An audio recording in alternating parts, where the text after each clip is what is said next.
Okay, you should stand for the pledge of allegiance. No. Pledge allegiance to the flag of the United States of America and to the republic for which it stands, one nation, under God, indivisible, with liberty and justice for all. Okay, we go around the room to start. Just introduce yourself, everybody. Oh, hi guys, Roberts, committee member. Terry Thomas. Melissa Frankenberg, committee member. Matthew Agam, committee member. Tom Ismail, committee member. Brendan Walsh, committee member. Brian Case, committee member. Colleen Warden, board trustee. Chris Stanley, Director of Learning Technologies, visiting. Doug Madison, facilities director. Chris Hunt, interim superintendent. Robert Stumpy, Pet Moran, Airport. Okay, we've got the agenda. Does anybody have any modifications or changes they'd like to see to the agenda? We have. I do. Go right ahead, Chris. We're taking off 3.9. 3.9 off. We had to make some corrections and changes, and we couldn't get it done this meeting, so Not a problem. we'll have it for you later. Okay. Any other changes or modifications? Okay, all those in favor, well, let's make them, I guess we can do a motion. We have a motion to approve the agenda as modified.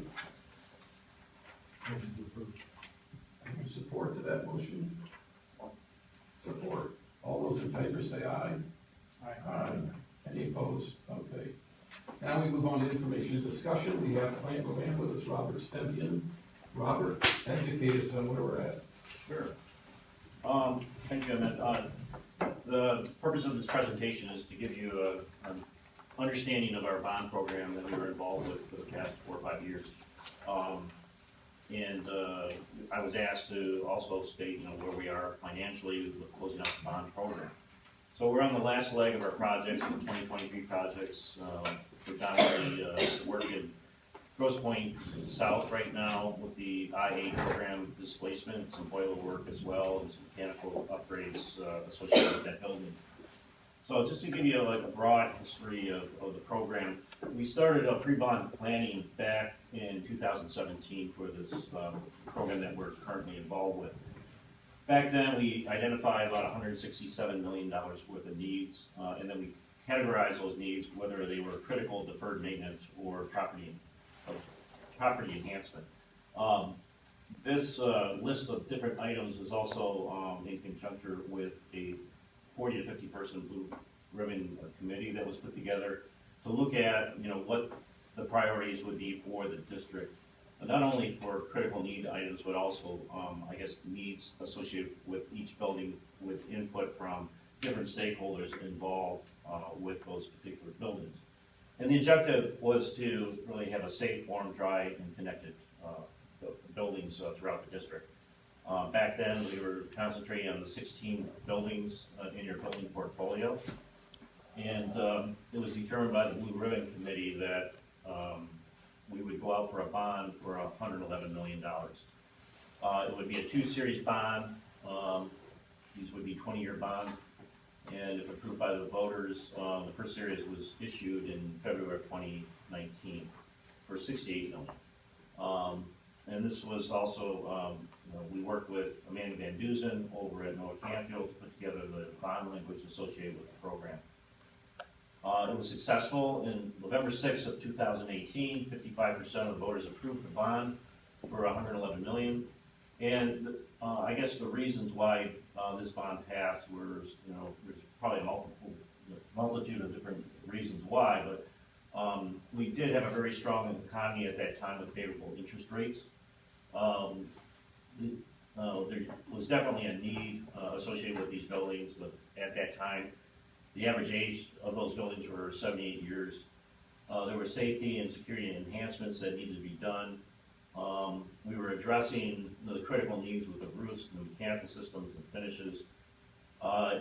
We also upgraded the technology throughout the district.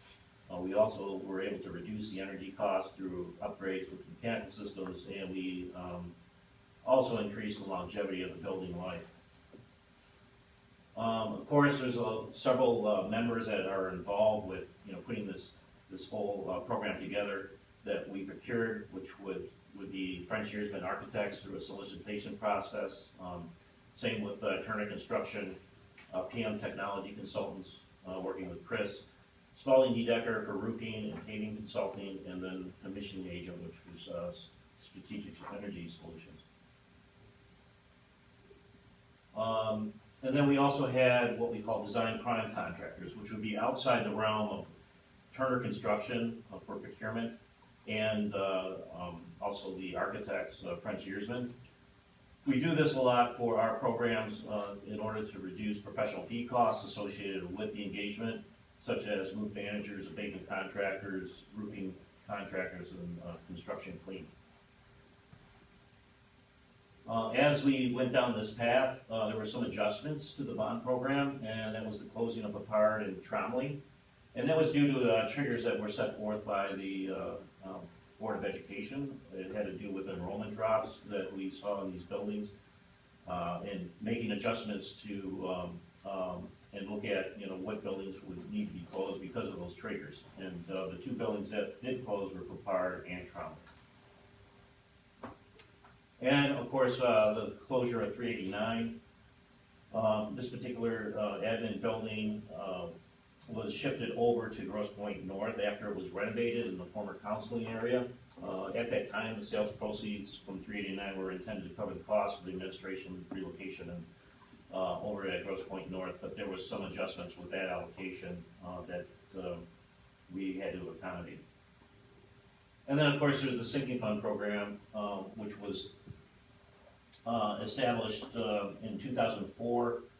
In November of 2019, we had a 1 mil 5-year renewal program that was approved, generally producing about 2.5 million a year in revenue. We also leveraged the professionals that we procured for the bond program to help out with some of the sinking fund programs. And just a couple examples of some of the projects that were in part of the sinking fund were the roofing projects and Parcells auditorium renovation. We also came across some issues over at Grosse Pointe South that came to light with some major rains that we had. This is just some examples of some of the 1927 rain conductor piping that was found in the crawl space that had started to leak and spill water within the building. The way that Grosse Pointe South set up is that all the rain conductors that connect to the gutter systems on the exterior of the building come into the building at probably 97 different connection points, and then that system goes out to a sewer or a storm line outside of the building once it's collected inside the building. So if we have a breach within the building, all that water just goes into the crawl space. So we had to identify where those breaches were and then try to fix them. And this is just an example of what Grosse Pointe South looks like underneath. Basically, it's on a crawl space in very tight corridors, hard to access. And also there's a lot of asbestos that was in the soil that we had to put some protective visqueen down in order to have the workers work in that environment.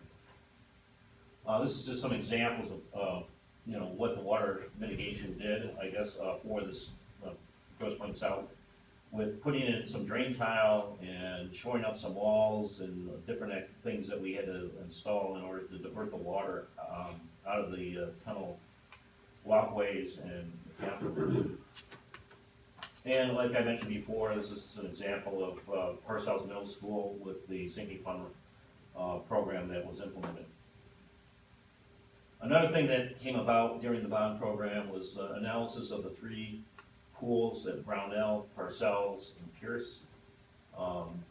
These are very costly assets to these buildings that require some attention. A lot of these, all the pools didn't really have a good dehumidification system. And in order to put the dehumidification system in, we discovered that, particularly at Parcells, is that once we open up that building, open up the ceilings, we discovered a lot of rust with the steel. We discovered that there was a lot of asbestos that we had to deal with that renovation project. So the cost kept on going up and up. And we said, okay, time out, let's figure out what we should do holistically with these pools. So right now, they're kind of in a holding pattern, but we have some, you know, very good knowledge of how Parcells pool's condition is. We know that Brownell needs some dehumidification, same with Pierce, and it's a matter of whether or not it makes sense to put capital improvements into these pools going forward. And of course, COVID hit us back in 2020, and that was something that we had to deal with as far as supply chain issues, specifically with flooring materials and mechanical systems that were on back order. Also, doors and hardware was a big one too. That it took, instead of like 4 weeks, it took 16 to 20 weeks to get some of this equipment. So we had to plan our schedules around how COVID impacted delivery of some of these major materials. And then, of course, there was a reporting that we did throughout the district. We had a bond oversight committee that was involved with the review of some of the GMP, guaranteed maximum price projects associated with each building, so that they would review the work scope associated with that. Of course, the Board of Education, Facilities Committee, and Finance. Bond update dashboards like you see on our screen, usually on a quarterly basis, and then bi-weekly meetings with administration and reporting to the board. This is an example of one of the board updates that we did. This is Ferry Elementary School, showing what we did in that particular building, and when we started, when we finished. This was part of one of our presentations that we gave at the board level. And just some before and after photos of some of the work that was done. Same with Purcell's. A lot of flooring, a lot of lighting, a lot of ceiling upgrades. And this is like a typical classroom renovation with, typically we would come in and put new flooring in, new ceilings, lighting, new paint, sound enhancements in the ceiling, and also some AV technology equipment, infrastructure to support that as well. What this isn't showing though is we had also added some whiteboards, like you see here on the wall. We tried to replace all of the chalkboards with some kind of whiteboard. And then of course technology and security upgrades, anywhere from clocks in the classrooms and corridors to, as I mentioned, structured cabling for the IT controls, building controls, the PA system, the Wi-Fi, phone systems, large area AV, Chromebooks, IDF and NDF equipment as well to support that.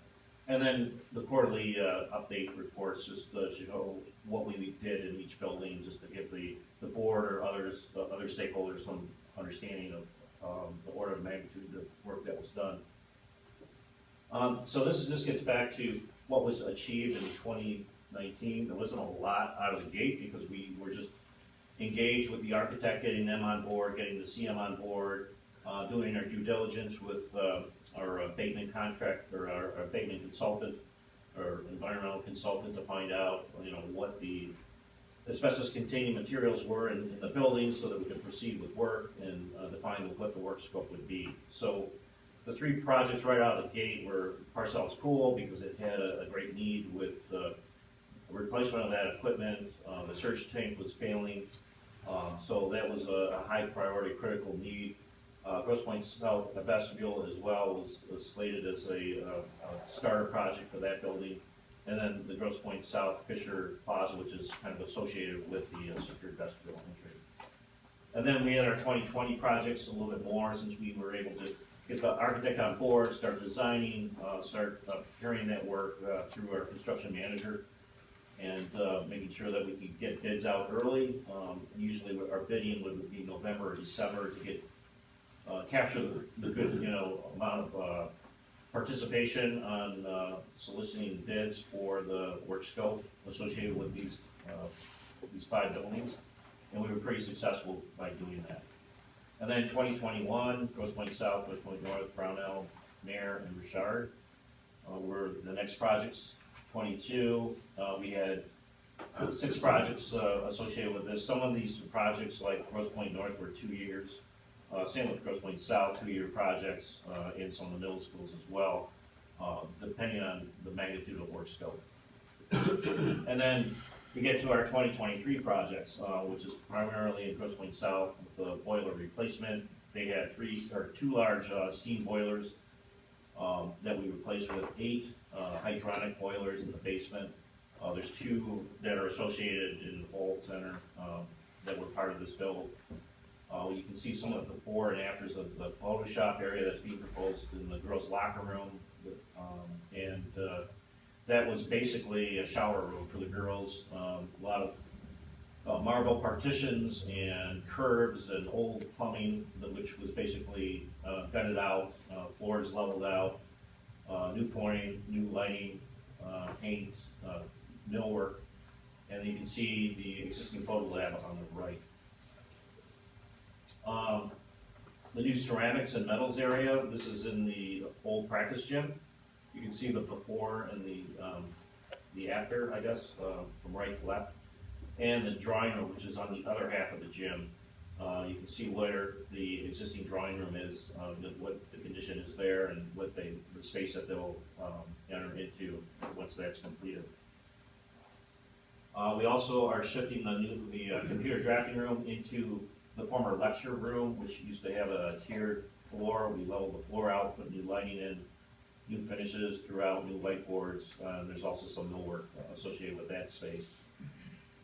And we also have a temporary boiler that's associated with Grosse Pointe South to heat the IA building because of the logistics of heating the building, severing the hydronic or the steam boilers, putting in hydronic boilers. So once we do that, we have to provide heat for the IA building. And we're using this mobile solution that's right outside of the main mechanical room for Grosse Pointe South. And there was just a couple of classrooms in Grosse Pointe South that we renovated with our typical, renovation that we would do for a classroom with flooring, lighting, and some finishes. So getting to the bond accounting, this is a snapshot of cost to complete. This was done in December 1st of 2023. Kind of gives you some understanding of the bond total budget of $113 million, close to $114 million. The reason why it's higher than the $111 million that was approved by the voters is because there's earned interest that's involved with that program. We actually had it higher at $117 million, but that encompassed some sinking fund projects. So the accounting wise, we're just showing bond dollars that are associated with the program. So the $114 million, we have commitments booked against the 2023 projects that are closing out. And you can see there's a balance actually of $42,000. So what that means is there's an overage. So on paper, it says overage, but we still have accounting for in the program contingencies like technology. We have $185,000 contingency left on that. We have contingencies from the CM that we expect to get back. There's about $60,000 there. We have SDI insurance that we have as part of the programs. There's another $90,000. So if you look at those items that we want to bring back into the program once they closed out, it's about $340,000 to book against the $42,000 overage. So it's really a daily balancing act of receiving dollars back as credits and then fueling the projects to close out the 2023 work. Robert, would you mind running through that 340K again, what that means, what is it? The 340? Yeah. So this Robert, is can you really highlight that technology saves some money? yeah, Yep. yeah, right there. That's interesting. So hold on until we get through this program before we. Can't watch it disappear, Chris. I know. So the 340 is buried within in the GMP. There are certain line items like holds for things that like unforeseen conditions of, let's say, floor prep and things like that that the CM will put into the program. So if it's not spent, it goes back to the owner, the district. So what we're doing right now is managing that money that we expect to get back. I see. So there are placeholders within the budget that you see up in the gray in the area up above that we expect some of that money to come back to put it back into the program as a contingency item. Robert, one of the things, do me a favor, send me a PDF of this so I can get it there. Sure. Yeah. No And problem. based on today, December first, you said, your expectation is somewhere around 337. Yeah, it's actually probably higher than that, to tell you, Terry, because I did an analysis of the allowances, and it's actually greater than what I'm showing here, because I just got the pay app from Turner, their pay app number 20, looked at all the allowances, and I said, oh, we're pretty much closed out on this project, we don't have permit fees anymore, so why hold that allowance, let's get that money back. So I had a discussion with Turner this morning, and I said, listen, we want to close out these projects. We know we have some residual work that will occur in 2024, associated with like fire doors, installations at Grosse Pointe South. There's some electrical work, electrical panels that are being delayed. We know that's forthcoming, but why not just close out things that we know that we don't have work scope associated with flooring anymore. So let's take out those holds or those allowances, give that money back to the district. So is there a time limit associated with the bond projects, or do they all have to be complete by, you have to spend those dollars by a certain date? We're well beyond, that spend is usually 85% of the proceeds within 3 years of, getting the money. So we're good there. We just put mandates on Turner to say, okay, we want to close this out. Because I just don't like things lingering out. Forever. Yeah, you want to close out, right, as soon as you can. So that's what we're striving to accomplish. We may even look at just, let's close out the project and let's do a change order for the residual work and maybe approach it that way.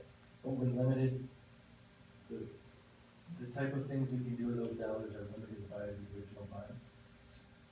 Scope of. Well, you could do, some additional work with it if if there's dollars left over, let's say, put it into technology, for The instance. range of what you can do, Yeah. Terry, is very broad. Okay. Yeah, the language is very broad for the bond program, as you're not qualified. But am I understanding right, that back to the 340, that it is anticipated that if it is available, it would go to those 4 line items? Is that how I'm reading it? No, if you go to construction, it would go to technology, that's So typically what we it's have. potentially available from this line item? Correct, right. So, it's, like I said, it's a balancing act because we get change orders that come up. For instance, we had a walkthrough with BFS, the Bureau of Fire Safety. They looked at the equipment that we wanted to transfer from the IA building over to the new building, the practice gym. And they said, well, we want UL ratings on this equipment. Well, the equipment is quite old, Before you all So- was invented. we won't be able to, supply them with a UL rated number associated with that piece of equipment, so we have to buy new. So that's a change order, so that's gonna, eat away at the 340,000. We know that we have to put the fire doors in, for this project, so that's gonna eat away, as a change order against the 340. That's all. Yeah, So when you say fire doors, why weren't those anticipated ahead of time? Well, By the architect? good question. So the building basically was built in 1927. They had some additions on the back of it.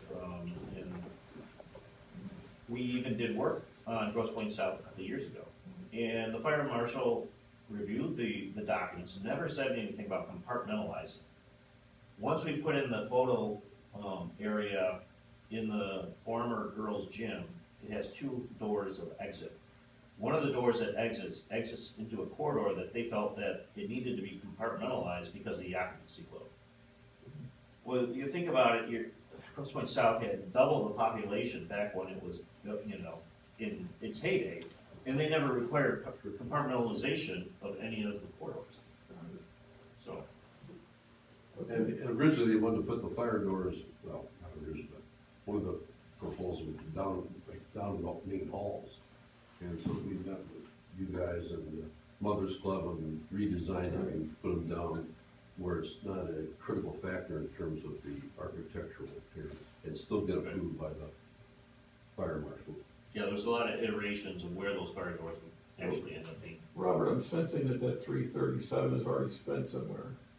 A part of it is, I would say, for the Do change you have an orders. estimate of what would be remaining? It's- What- Well, I know that Page 31. there's about, just rough numbers, 40,000 for the doors and the partitioning for that. We know that there's a change order that is for the fire suppression associated with the spaces, it's about 100. We've got a window that is in the kiln room that they said, well, you need to have an egress window for this space that would exit out. And actually, if you exit out, you're on the roof of the mechanical room. And that's your exit pathway. So they said, this is what we want. I said, okay, well, if that's what you want, we have to put an egress window in. There is an egress window, it's one of those large arch top windows.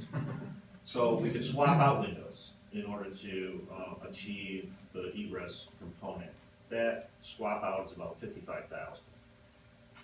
So we decided that, okay, we gotta get, these students into the building, occupied, we can go that route, or we can get a brand new window and wait 16 weeks, and it'd be like $52,000. So we figured, well, why not just go with the cheaper version, because we have time now, since we postponed the occupancy of the practice gym and the Photoshop area until after the semester, so the reason, it makes sense just to order a new window.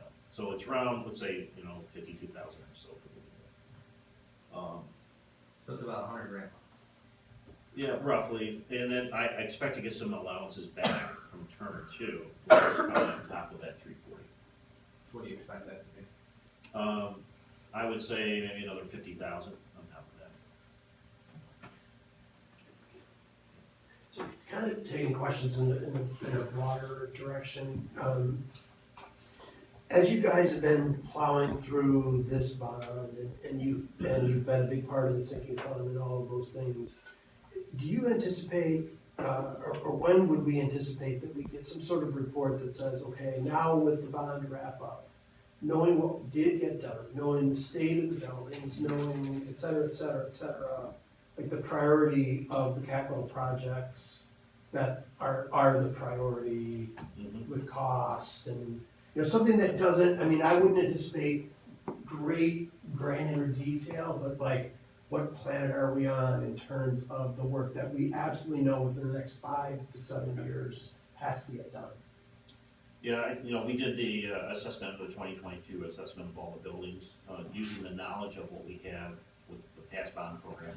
And there were certain things that we discovered, like down this path, like abatement costs associated with the work. So there are particular buildings that have more ACM than others that we have to be mindful of, which impact the direction and cost associated with the program. I think, your sinking fund's gonna help with some of these parking lot issues that we have. We had a consultant do a district-wide analysis of all the parking lots with soil borings, so we actually have, good data on that. So I think those are the items that you really should concentrate on, is the parking lots right now.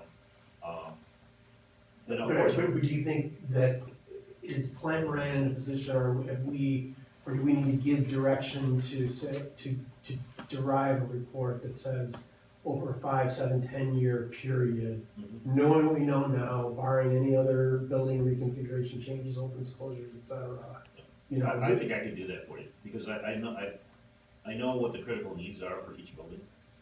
There are certain things that we give allowances to that are in the report, and it has to do with infrastructure needs, like stormwater, sanitary lines that are underground. You don't know what's gonna happen with those. You can see what happened with Grosse Pointe South. But it's always prudent to have an allocation of dollars for those miscellaneous items that, they could go tomorrow. But it's important to address these infrastructure issues because these buildings are so old that something's gonna happen eventually.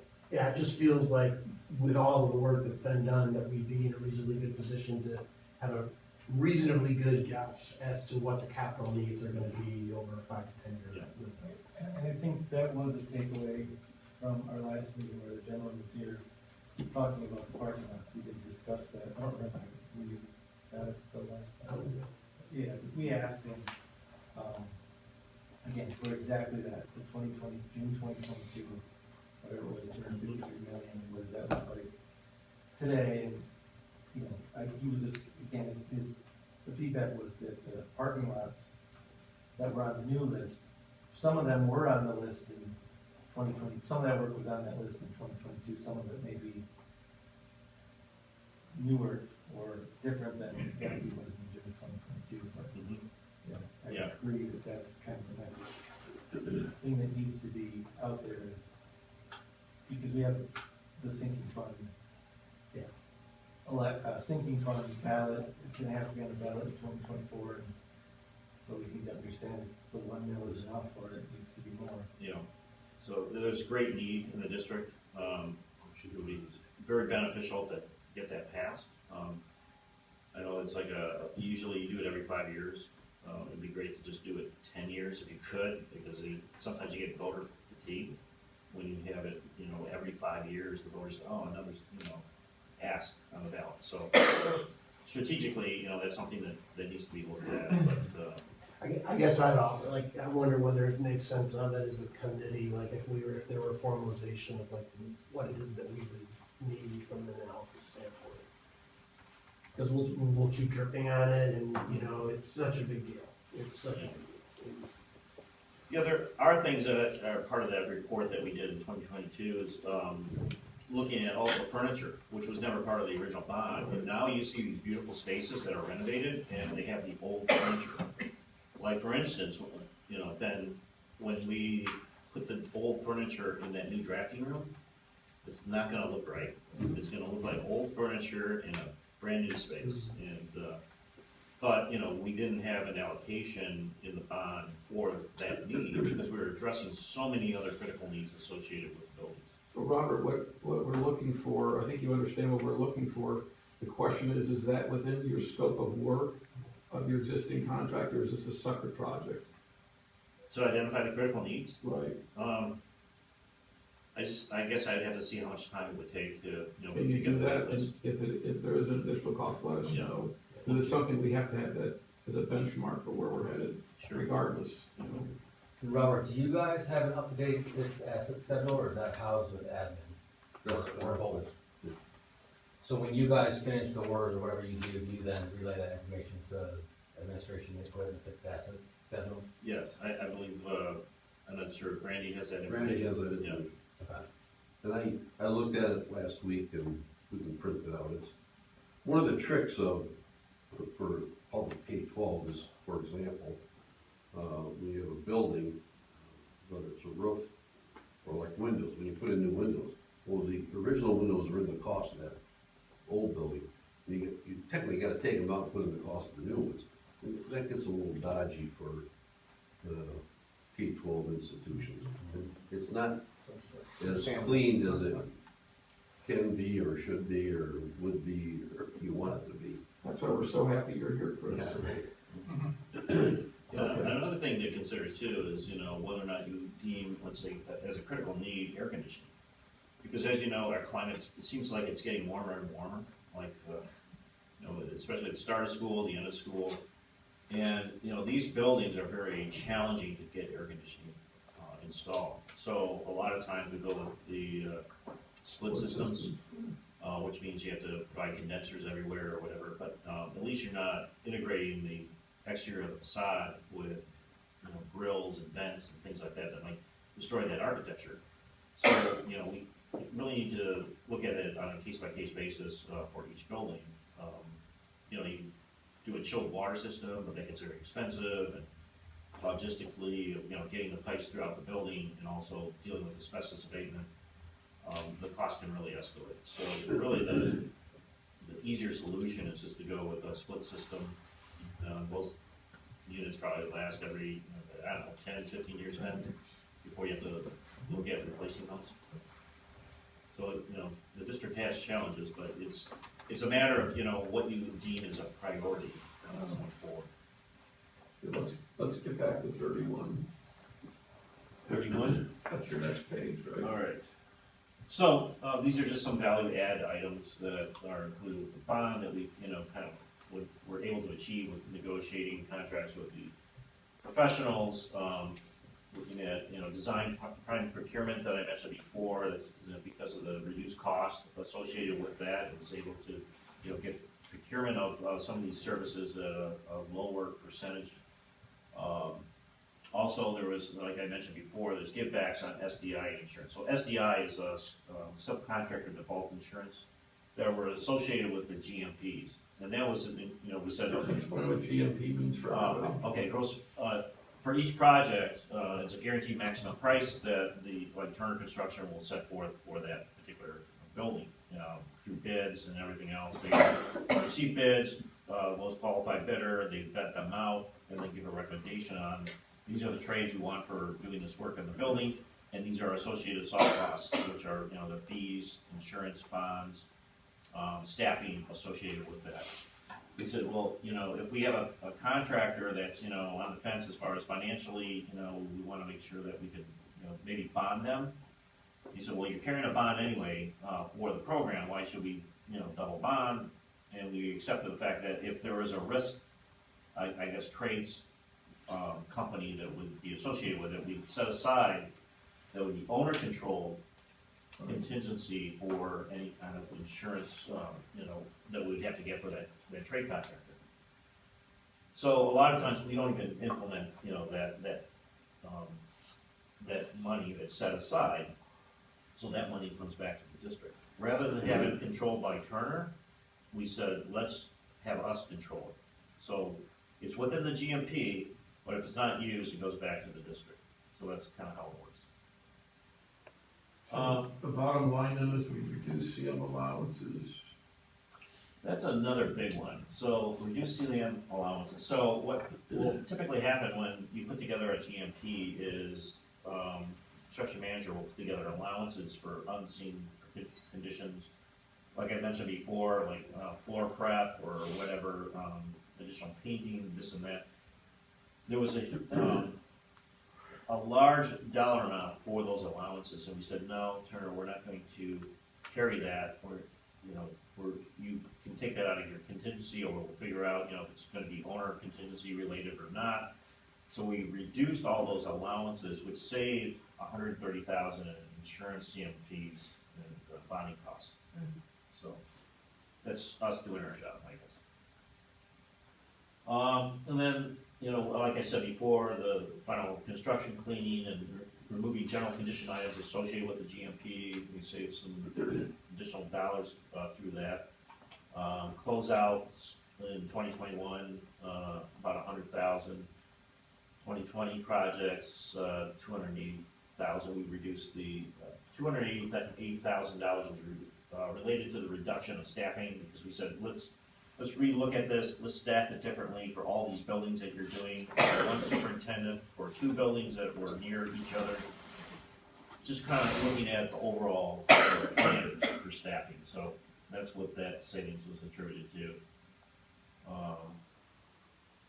And a lot of other things that you can't really put a dollar to, but, early abatement of construction during the spring, on unoccupied spaces, unoccupied buildings, during that spring or winter break, to help jumpstart the construction once you put the shovel in the ground come June 1st or June 16th or whenever school is out. So there were, strategies that we put into place to kind of help that process. And that's basically it. So I guess, and you guys pipe in here, so what we're looking for now is, number one, a 5 and 10 year look out into the future as to what we need. And the big thing to me at least is, I wanna see how we're winding everything down in Turner. And where we really sit as far as, they got this contingency, they owe us this, and just cleaning up each of these projects. Yeah. When do you anticipate that will be done, Robert? I told them that I wanna close out these projects before the holiday. Okay. Is that realistic? Are they gonna do that? I think so, because I got, a rebuttal on my email about all the allowances this morning after I had my conference call. So they I said. can't imagine them doing that to you. So, this is where the bottleneck is right now. So we were told that Brandy was supposed to approve the change orders or whatever associated with the bond program. He said, well, I'm not authorized to do that because I'm not part of the bond governance that was approved by the board. The only people that can approve change orders that are $25,000 or less is either Chris or Ben. If they're between 25 to 100,000, then change orders need to be approved by Chris.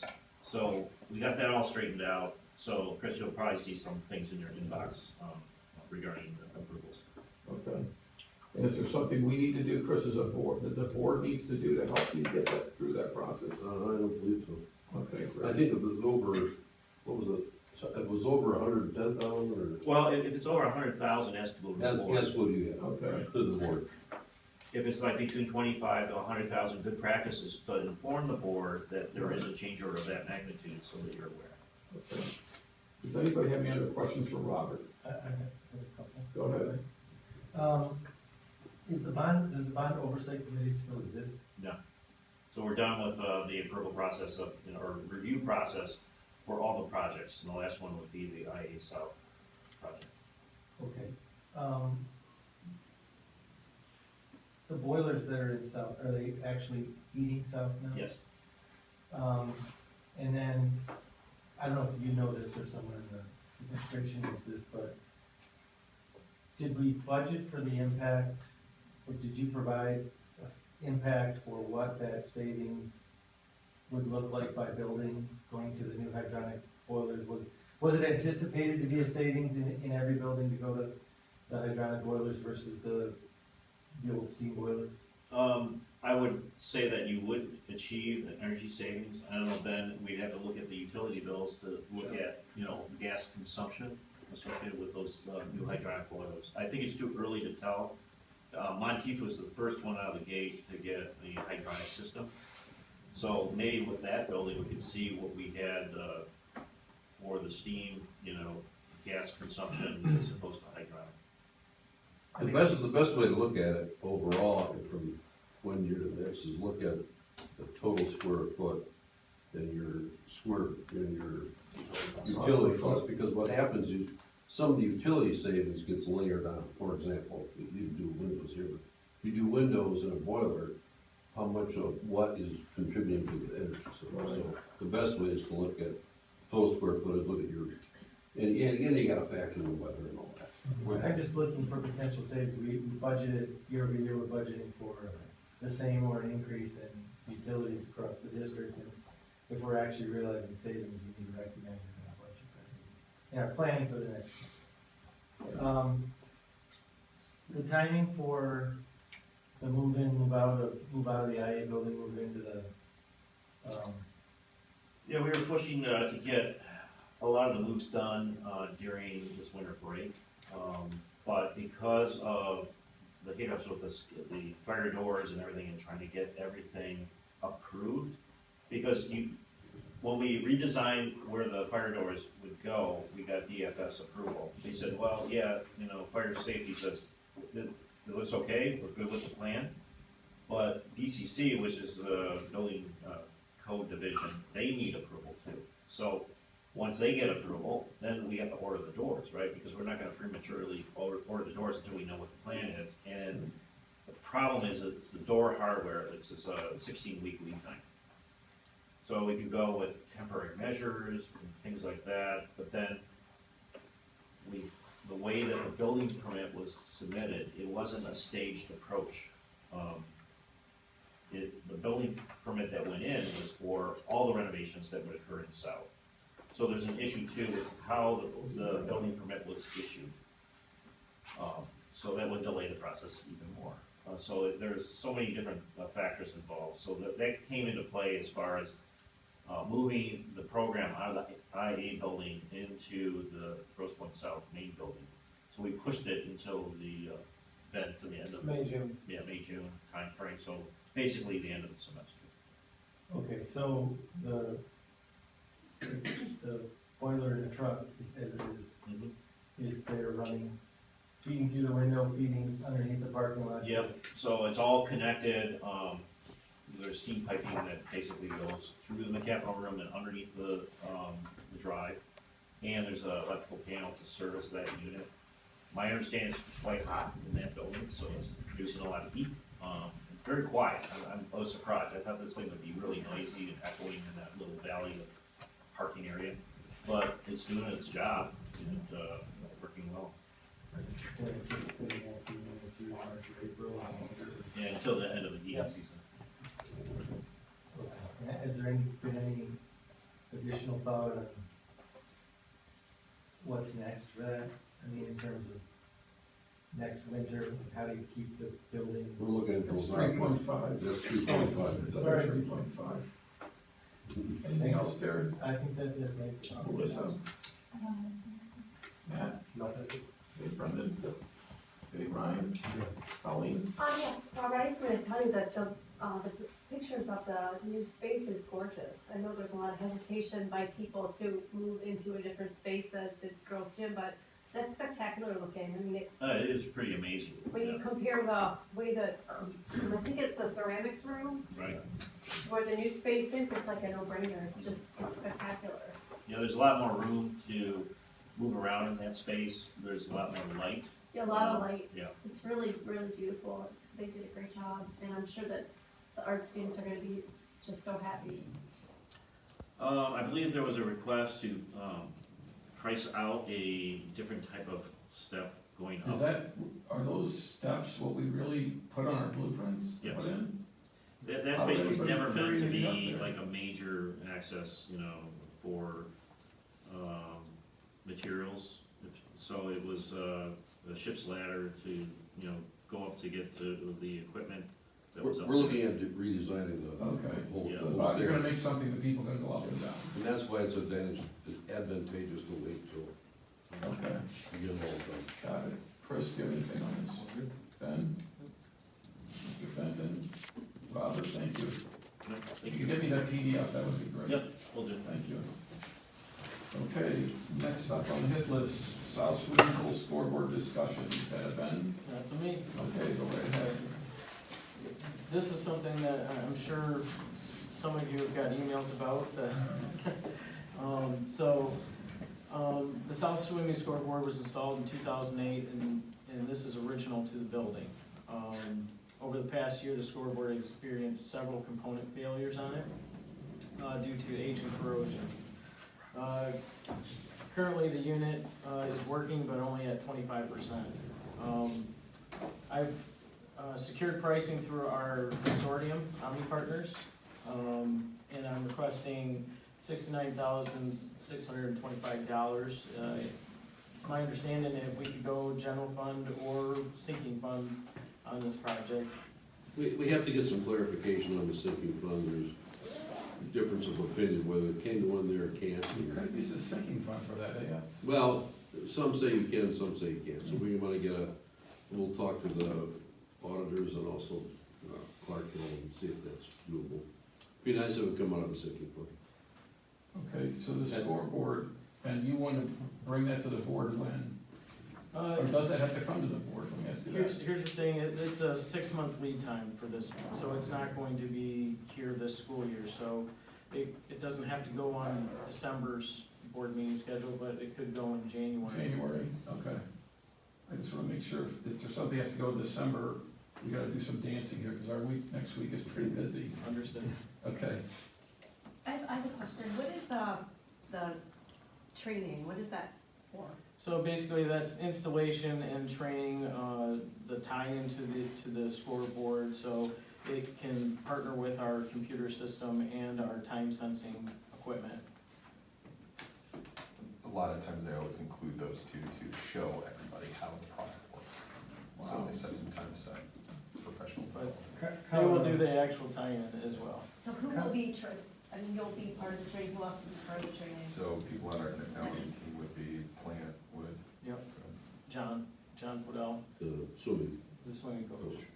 So, Colorado Timing Systems have what's the word, what do I wanna say?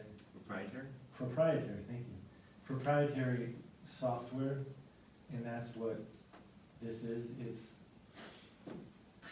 You have a Colorado Timing System, which is the computer that runs it, then you have a interface system, which is Colorado Timing, correct. and then the scoreboard, which really is not Colorado Timing, it's an LED scoreboard, but the intricacies of how they work together. And I've asked them, when I saw this today, I'm like, well, there should be like, you're spending $70,000, you should ask someone for a picture, like, or a video. They have videos on their website, but what's the overall size of it? There's nothing in the description which actually says how big it is, I'm guessing it's 10 by 20 or something Yeah, like it's the that. equivalent of what's in there, that's what was spec for it. Yeah, I think they should give us a picture of what we're buying. Sure. And I can provide that. Yeah. Okay. Any other questions on the scoreboard? I will find out, well, get a hold of folks to Does see which anybody- fund it can come out of. If it can come out of the sinking fund, it's great. Anybody have an objection to us bringing this, recommending to the board that this get approved in January? Okay. On to 3.3. Pierce elevator. That is me. And this, Go ahead. and this is one I'd like to get on, December's, board schedule if it's the will of the Finance and Facilities Committee. So, we've had, some numerous issues with the Pierce elevator starting back at the end of last school year. This unit went down, and I've had numerous contractors, elevator companies in on this to work on it. The problem is you just can't get parts for this old elevator anymore. Basically, I don't want this to be considered a Band-Aid fix or anything like that. I'm gonna advocate for the Pierce staff right now. They need a full-size elevator eventually. Okay. The current elevator shaft is not a full-size elevator shaft, and it would take significant construction to make it, and it would interfere with classroom space. In the long run, we should utilize a stairwell or something like that on a future bond, or sinking fund dollars later on in the future. This is what I consider a bridge to that point. This is a way for us to utilize this smaller elevator shaft. It basically fits two people, Yeah, it Right. fits two people. like a wheelchair and somebody standing behind it. So this is a vertical platform lift, similar to what we have at Richard and other schools. It can be custom made to fit that elevator shaft. It's typical in commercial environments and places like that. The beauty of it is that we can have that elevator up and running this school year yet. So that's the advantage to it, but I don't consider this end-all be-all for Pierce Middle School. It's a Band-Aid. I don't wanna call it a Band-Aid, but it'll get us from point A to point B. Yeah, a Band-Aid approach, this is gonna break in 3 years, No. and that's not gonna break in 3 years. Okay, got That's not my, but it's a way for us to utilize that elevator shaft in the meantime while we're waiting to. Pierce is the only school in the district that doesn't have a full-size elevator in it. Okay. So- And what are they doing today? Right now, they're using a stair lift, like you would see, Like you see in the commercials. Okay, Yes. I've seen it there, but I didn't know if, is there certain kids there that are using that yeah, every day? 100%. So we've had some people that had broken legs that have been utilizing that, so. But again, this is a way for us to be able to get, those students support, this year. So it's a 5 to 6 week lead time, at a relatively lower cost, so. Okay, so you're looking for this to be, so if we're gonna, you're looking for this to be an action item in December, so that normally we would bring this one time and then vote on it the next If we meeting. could. If we could, just to utilize the most of it being used this school year. Okay, I'll ask trustee Warden and trustee Collins, you guys have an objection to making this an action item rather than posting it and waiting to the next meeting? There's only one. I don't have, is this sinking fund? Yes. Yes, and this is, there was only one bid on this project, even though others could, they didn't, so. I don't have an objection to it, I think you just have to make sure that you explain to the public that, there's a lead time of 6 weeks and we need to expedite this, so students have a way to get up and down in the buildings. Does that 6 weeks include the holiday break, so it's arrived mid-January, is that anticipated, or, maybe end of January? if they were- Oh, the end of January. End of January. I mean, it almost seems an emergency-esque. Yeah. Sure. Yeah, exactly. So now, Chris, this is gonna involve you and I and Deb altering the agenda that we just finished, Oh, that's right. you know. So, Forgot about that. yeah, All right. we blocked out the agenda for Consider it next week's altered. meetings. So we'll have to come up with an action item in the beginning of the Wednesday meeting before we start the first interview to vote on this. So just have Deb hit me on the head tomorrow and we'll get that done. We gotta get that altered right away because that's to be posted. Last year, we looked to, investigating doing, Ellsworthy, which South uses. So 6 of the 10 ports at Ellsworthy are due for immediate resurfacing. We had 2 bids, received, one from Rivertown Painting at $79,500. And the second one was from Goddard Coatings at $92,800. The district is, well, I'm recommending that we use the higher bidder in this case, due to, we've had experience with Goddard before at other areas of the district, and the low bidder has never done a tennis court ever. We just got these That bids. settles that. Yeah. So, I'm not looking to be the guinea pig. You don't need to be junior achievement here. We just got these bids on Friday. Yes. Is this our cost or half that's our cost? Half of it will be our cost. Correct. So, I was, And I'll get to that on the sinking fund, because I had a placeholder there, which is higher.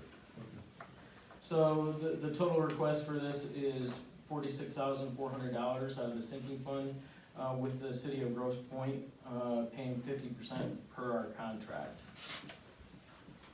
Did they pay us last time? That, we know that was an issue. Well, I'm sorry? We kept trying to collect from them and they didn't, Well, we had a problem getting an agreement. There was a new city manager, et cetera, but we're all on the same page now. Okay. Yeah, I met with the city and they're in agreement. They have a budget, for $50,000 to cover their costs. Okay, now tell me Who when you actually need this approved. pays them? We pay them or they pay them? or- They, They'll pay us, correct. The city will pay us yes. and we'll pay them. Sometimes in the past, we've done it where they went out to bid and we paid them. This time, we're pushing it a bit to get it done, because we didn't think it was gonna happen the other way. There's nothing wrong with the city, but this works so better, we get the project moving and they'll pay us. And then, Is 6 courts enough? yeah, for right now, I think we're gonna have to maybe look at 4 courts next year or the year after. And we've done that differently over the years too. Sometimes we did all 10 at once, sometimes we did 4 to 6, so it all depends on the movement of the ground. January, to answer your question. Thank you, sir. Okay, anybody have any questions for Ben on the Ellsworthy tennis courts? Then who did North, It was, laser striping. and they didn't bid on it? They were 2 minutes late to the bid. Thank you. Which I never understand, but. Like she had it posted everywhere. Oh my God. Okay, 3.5. Okay, IA heating bid discussion. What do you got? This is just,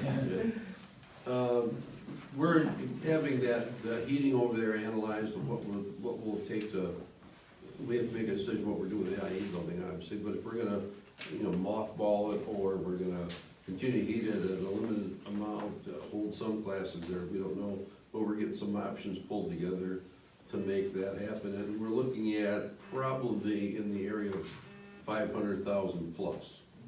But we don't have bids, we don't have bid documents, and we're just, You're getting into it. yes. We've had 1 meeting so far. Meaning annual heating costs or what? I haven't even looked at that, to be honest with you. And what did you use the number, like what was it? Oh, that was just based on other equipment that we purchased, for the Equipment for the costs. equipment costs, yes. Fixed assets. Okay. Any thought on where to go? Right now, we've discussed, putting it in the bowl center next, and in the same location as the other hydronic, boilers in the bowl center, and piping it over that way. That way it's consolidated and we're going to hydronic, which we're doing throughout the district. Oh, sorry, the bid is to redo the heating in the entire building, or the bid is to just provide a boiler that would service the building to keep it warm? We're looking at both. Okay. Yes. Okay, what are the funding source options? That can come out of sinking fund. So then I think, Terry, to your question earlier, this one may be one for the budget next year. Or how do you pay for this rental? That's coming out of the current, I think it's out of the, It's on bond. that's out of the bond rate. Oh, it's out of the bond, okay. So it's, But next year, it will have to be out of the, if we kept with the rental, it would have to come out of general. general fund. right. And that's not what you wanna do? No. Okay, and now we have Mr. Stanley. Yes. Dr. Stanley will proceed to wow us with these numbers. So a couple of things. One, President Ishmael, I am not looking for approval in December nor in January. Thank you. So, We appreciate that. We're bringing this forward because it's been a discussion in the administrative level, and we thought we'd better alert you now. We appreciate that. It's like seeing the shocking price on a car. Better to see it early. Let's look at the back Right, page. right. Well, so also today, and this is a total Chris Stanley fashion way too, I originally just had the spreadsheet for you, but I was like, I'm a presentation kind of guy. I'm gonna stand too, if that's all right with you. So hold on, let me just get situated on this part. Spreadsheets I like. So I've got spreadsheets and I have a presentation for you. You don't have the presentation, you have the spreadsheet. No, they have both. Oh, they do? Yeah. Unless you didn't get us color in. No. I gotta stand by my rules.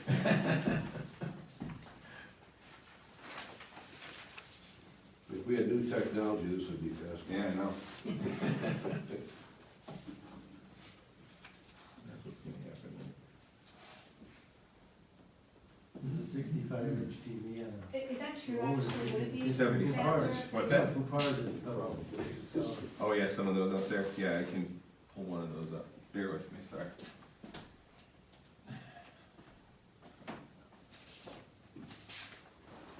So, kind of going along with what Robert Stempien had shared with us, we did a ton of technology upgrades here in Grosse Pointe, and it was a lot of needed upgrades that was out there.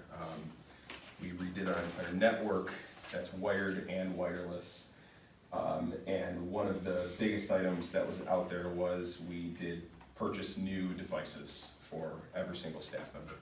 Now, previously, we had been a desktop shop. That's what we've always been here.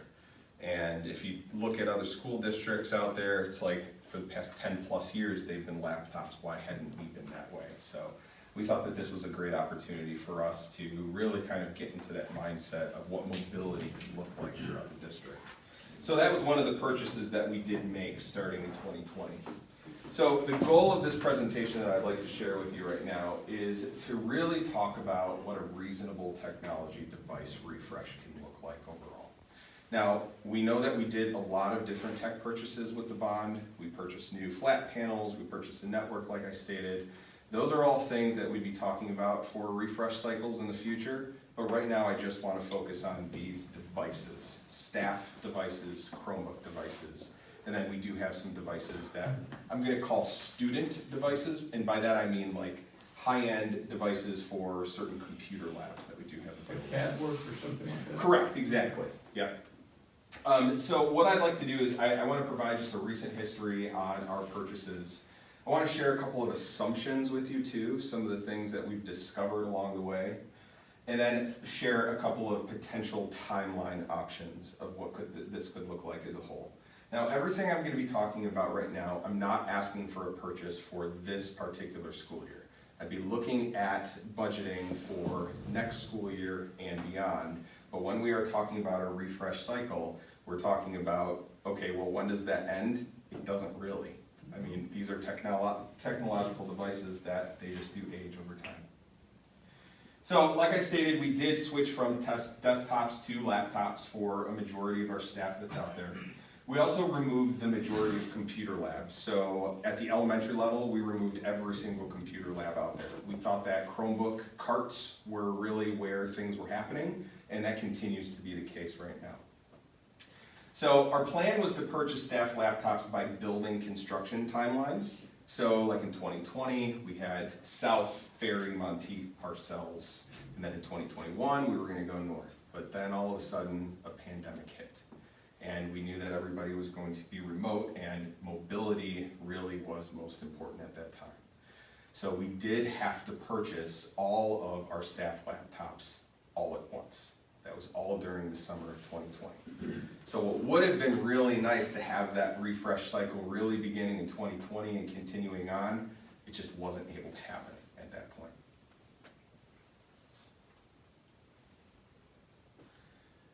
So the majority of our staff, they're using laptops from 2020. We're currently on our 4th year of that happening right now. Now, here's the good news, because we have great laptops here in the district, knock on wood, we really haven't had a lot of major issues that have been going on with them. Our technology team does a really nice job building certain computers, saying these are the specs that we want based off of the programs that we're utilizing and how teachers are going to be using them. And so we've done a really nice job with that.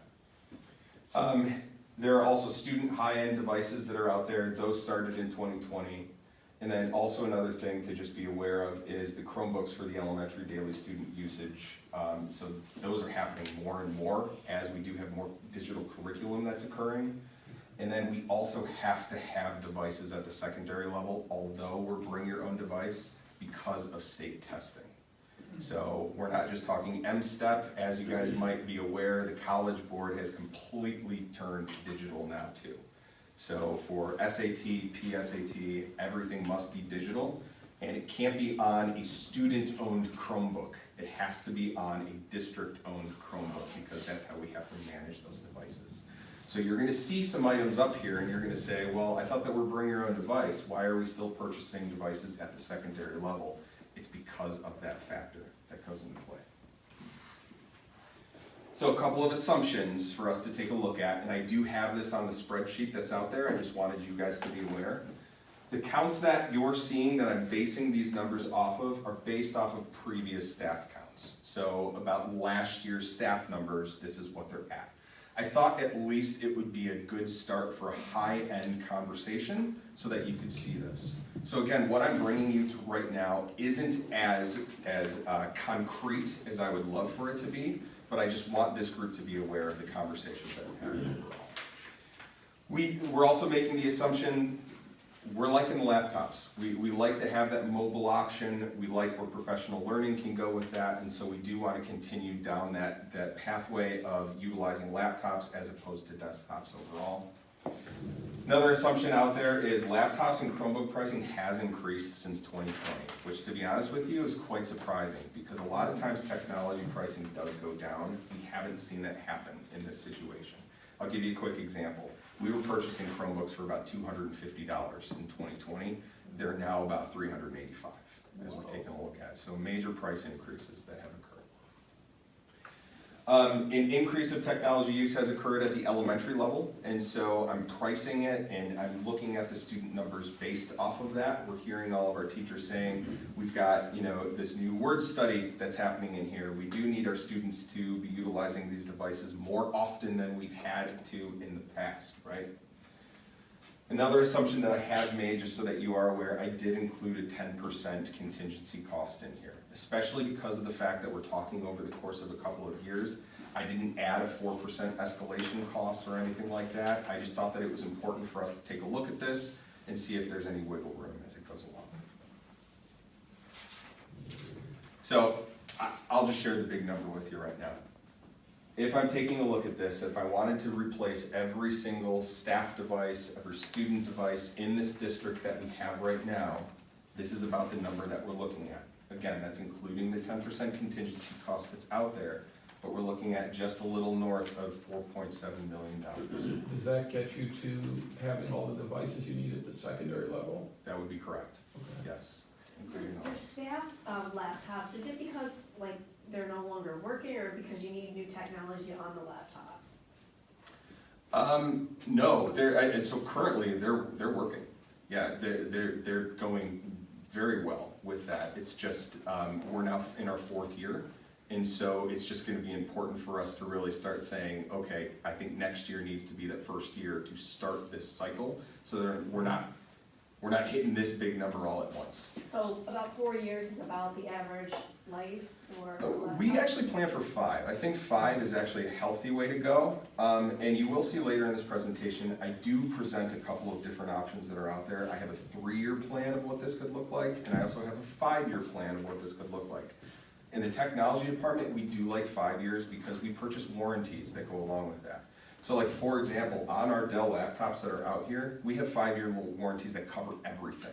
And to get our money's worth out of that, we think that that's a really good benefit. So if we're, I mean, you probably cover this, but in roughly, then if we were to adopt a strategy that just said every 5 years, within a 5-year window, we're refreshing this, we're talking $1 million a year. $1 million plus, yeah. But roughly $1 million. Correct, yep. Okay. Yep. That's good to know.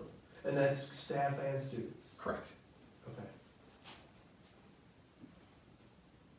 So that's really almost, if we go back in time, that's almost, if we take $1.3 million that Keith needs, plus your $1 million, our textbooks are $2.3 million a year. Yeah, I mean, because these are devices that students are using every single day that's out there. How does that cross-reference to textbooks? I mean, is that reported? Have you guys had a report about that? So here's what's happening. No, Brendan, I don't have a report per se, but everything is subscription-based. And so when you're purchasing new curriculum that's out there, like, so for example, we just purchased new science curriculum last year, you're no longer buying a textbook for every single student, you're buying a subscription, and that expires after 6 years, right? And so that just goes along. Adobe is a perfect example of this. We would purchase a one-time cost of Adobe, which was great, and we'd stretch it out as long as possible. Like, we were using some of the older versions of Adobe, it worked for us, right? And we were able to still provide the top-notch quality to our students that way, but it was a little bit older. They no longer go with that one-time purchase. It's a subscription. Every single year, there's a cost to that, so. So it's like in the old days, Brendan, we used Yeah. to have a textbook budget, boom, you're done for 5-6 years for that. In case you're wondering where I got this number from, I do have this on the spreadsheet, and what I just gave you tonight, actually, it's a little bit of a cleaner version than what you had from Friday. I broke it down by building, because one of the things I learned as going along with this, I couldn't take that $4.7 million number and just divide it by 3 if I wanted 3 years, or divide it by 5 if I wanted 5 years, because guess what? Every single building has different needs, right? You've got a different numbers of staff that's out there, so South doesn't equal Brownell, it's not the same thing. That's great, Chris, thank you for doing that. Well, I had a lot of conversations with some people. So again, these are the costs if I'm including 10% contingency out there. One of the things that you'll see on here, and I do have a spreadsheet that I can even wiggle around with and go, okay, maybe it's not South the first year, maybe it's North the first year, and I include Ferry, right? But what I kind of wanted to do was do my best to at least balance what I think a cost could look like every single year. So with this example over here, so I have a 3-year total, so at the very bottom you see that that number stays the same, but what could this look like if we hit all of our buildings over the next 3 years? So what's nice about this is, again, remember our current staff devices are going on 4 years, right? So if I'm talking 24, 25, that's the 5th year, 6th year, 7th year that they're looking at. But I'm looking for higher numbers. I would be actually asking for about $1.6 million next year. The year after that, a little less, but that's even where it goes across. So, is it coincidence? I mean, you were talking 4-7, I'm just confused on 3-year, 5-year. I mean, should we just say it's 1.6 million a year? Well, if I go over 5 years though, Okay, all right. if I move over to 5 years, I'm able to stretch it because I have to go by building. I think that's probably best rather than going a 5th of the South staff or a 5th of the North staff, right? So if I go over 5 years, I'd still be looking at about the first 2 years, about 1.3, 1.4 million, and then that price does gradually come down. So then Brownell, at 28, 29, they've got 10-year-old computers? They've got older computers, Okay. correct. That's, 2024, 2025 now is year that's included in your warranty or not? I believe that would be included in the warranty, yes. Okay, so like wherever you start, you're gonna start in some building, right? Yep. And so you're gonna be taking laptops off of people that may still work, Mhm. theoretically. That you would probably have to keep some number of those, Correct. wipe and clean, refurb, not refurb, whatever, keep them in a closet, because over the next 3 years, one of those people that's out in year 4 or 5 is gonna have their laptop break, and you're gonna have to hand them something that they can work with tomorrow, right? They can't be ordering computers for people as they break, they've gotta have something Correct. in the closet, so. And so Terry, to your point, and I think that's why you're bringing that up, is yeah, that first, we would still have a year left on the warranty that goes along that way. So let's say, you know, the battery was running low or something like that, we'd still be able to go to Dell manufacturer, take that, and then still utilize that to others. So on the ones that you're stretching beyond the 5 years, is there a way with Dell that you can buy an annual warranty just to kick, so you're covered, so you're not choking if a bunch of them go bad on you after the 5 years? That's a good question. I think that's something that, I mean, I think that there's a variety of options that we can Or a continue third party? to. Right. Possibly a third party offers that insurance. I've seen some of that happen before where a third party computer vendor would do that for you. Sure. And they'll basically swap out the machines for you. Yep. Chris, you might have to go back and research this, but roughly, what was the primary funding source for most of the devices being used today? On what I'm sharing with you right now, Just what's in use today? What you bought in 2020. bond. And well, and I know the laws changed recently, what are most districts relying upon for their technology, for their end user device technology? What I'm saying, it's bond, generally. So everybody's just running bonds? Continuous bond. And how many have converted to are you seeing districts convert to sinking fund? Because I thought the law changed that you could use sinking fund. Technology upgrades, you can use it. I'll have to look up to that. I'll have to look I up to that. think you ought to, because I mean, it's not very relevant given Sure. the barrel of the gun we're looking at. One thing I will say though, because, and we'd be talking about a little bit more. I do see most districts going with a one-to-one program as opposed to a bring your own device program that's out there. So, and I know that that's a conversation that's a little bit different, but I still thought that it was at least healthy to bring it up while we're talking about this. I mean, I look at how many Chromebooks I'm gonna have to purchase at the secondary level that's out there. There are certainly times that I'm like, why aren't we just going one-to-one, Yeah. right? As So opposed I to, would, my 2 cents is I would refresh this, just show one-to-one, because we have to start planning for the sinking fund, yeah. and it's gotta be on the conversation. I'll also say too, and this wasn't out there, it's just some things that I was thinking about as a whole. I think it's possible to pick this apart in any way, right? If we were to say of those 3 categories, what is the most important by far, I would say the staff devices, right? The Chromebook devices, they do, they get used quite a bit. Google they continue to stretch their years of support. Originally, it was just 5 years they were only gonna support it. Then they switched to 6, now they're at 10. Now, you don't wanna use a 10-year-old Chromebook, you definitely don't want to, but it still at least gives us some wiggle room. A lot of those Chromebooks too that I'm sharing with you, those weren't all purchased in 2020. So several of those still have some space to cover too. So I would most likely say that the top priority for us to really focus on is going to be those staff laptops. Then we focus on those Chromebook devices, and then we focus on those student high-end devices. Now, I use that one last because when we purchased high-end devices, we went like real hardcore with the memory because they have graphics cards on there. I mean, you guys have seen what our art teachers are doing out there, which is great. But that's a big focus area. So you use $1.5 million a year. Yes, sir.